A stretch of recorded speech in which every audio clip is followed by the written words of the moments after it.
All right, y'all see him. That's the highly ranked super middleweight contender, Edwin Rodriguez. Bamba, what's up, bro? What's up, man? How you doing over here at Savannah's gym? Getting my workout in, training with Ronnie Shields, getting better. A ton of good fighters out of this gym. Shane Mosley was around today. It's good to be learning from people like that who's going to be Hall of Famers.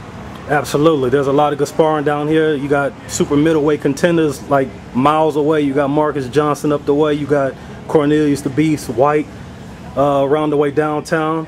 I see you getting in good work. You coming off a stellar performance against, I think that was Don the Bomb George. Tell me about your assessment of that fight.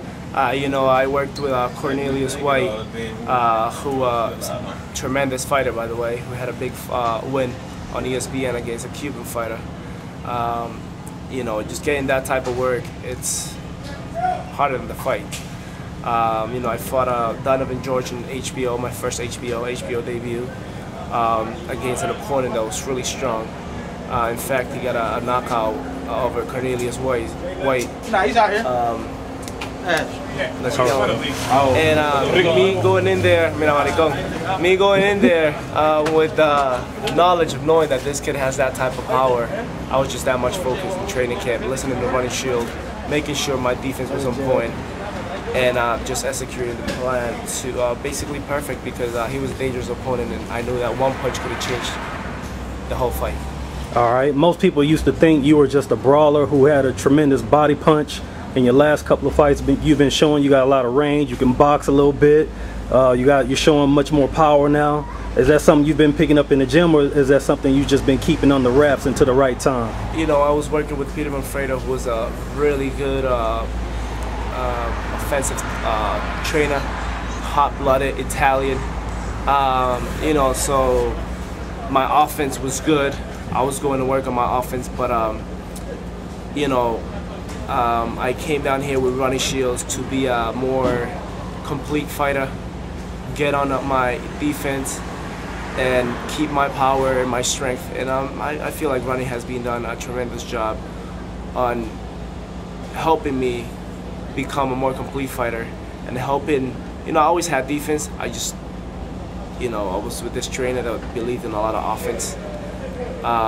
You know, but Ronnie's so knowledgeable in this game, and he knows that different styles for different fights are going to help me, and that's one of the things that I've been able to understand working with a guy like Ronnie, who's one of the few teachers left in the sport of boxing.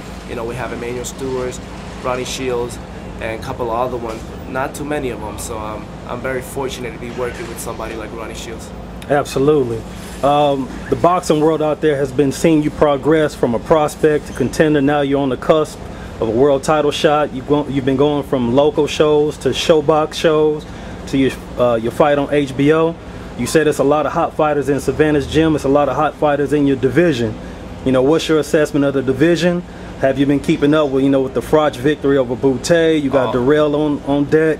Definitely. I mean, who do you want? What's your looks going anybody forward? and everybody. You know, I mean, I want to be the best. I don't want to be second to anybody. I know Andre Ward is the best in my weight class right now. You know, this guy just knows how to do everything right. He's a very good fighter, not just physically. It's not like he's extremely fast or extremely strong. He just got a winner mentality.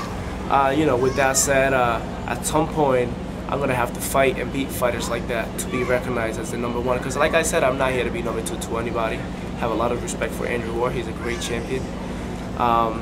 You know, but sooner or later, his time is going to come. And I'm just got to make sure I'll be ready for when that time comes. So yeah. Okay, well you're a real strong super middleweight.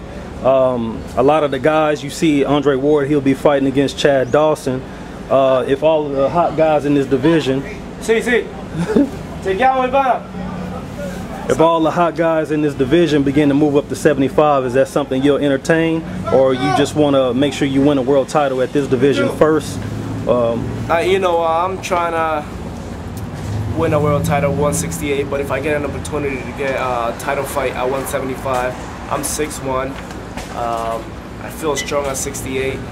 I think I feel just as strong at 75. You know, right now 168 is harder than 175. It'll probably be easier for me to win a world title at 175 than it will be at 168. But all the good fights are at 68, so that's where I want to be at. All the superstars, Carl Froch, who I been to camp with, who's a tremendous fighter, good person as well. Right. He destroyed Lucian Butte. Easy. Yeah, very easy. You know, I knew he had a big punch because I'd been sparring with him, so I wasn't surprised when Carl Froch, every time he hit him, he hurt him. Absolutely. You know, and just being in there and being sparring and working with a guy like Carl Froch, who's the #2 super middleweight in the world, being in there with Shot Dawson and sparring with him, John Pascal, you know, it gave me a lot of confidence that I'm right there. I'm ready to fight and compete with those guys, and not just compete but win, and be the best there is on my weight class. All right, well, like you said, the super middleweight division is hotter than fish grease. If you can have it your way, who would you fight next, or are you going to take it on a fight-by-fight basis?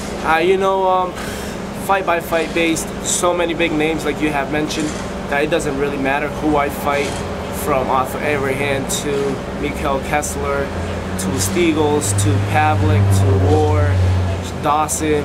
You know, so many big names right there that it'll be silly to start calling out name by name. You know, it's such a hot division, so many big names for me to be able to make a name. I just need an opportunity to get in there with one of the big guys.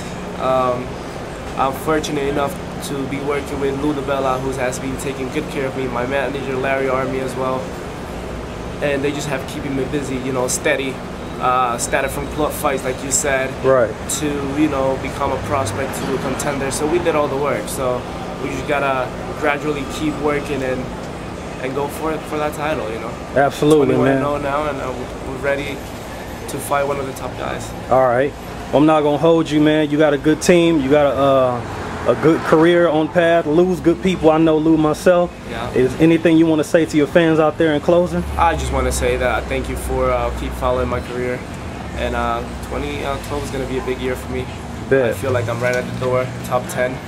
I'm ready to fight for a world title. Bet. All right, bro. Thanks for the interview. Go ahead and do your thing. You know what I'm saying? Right, man, good luck, bro. What's your name again, bro? They call me Ashy Knuckles, man. Everybody call me Ash. All right, brother.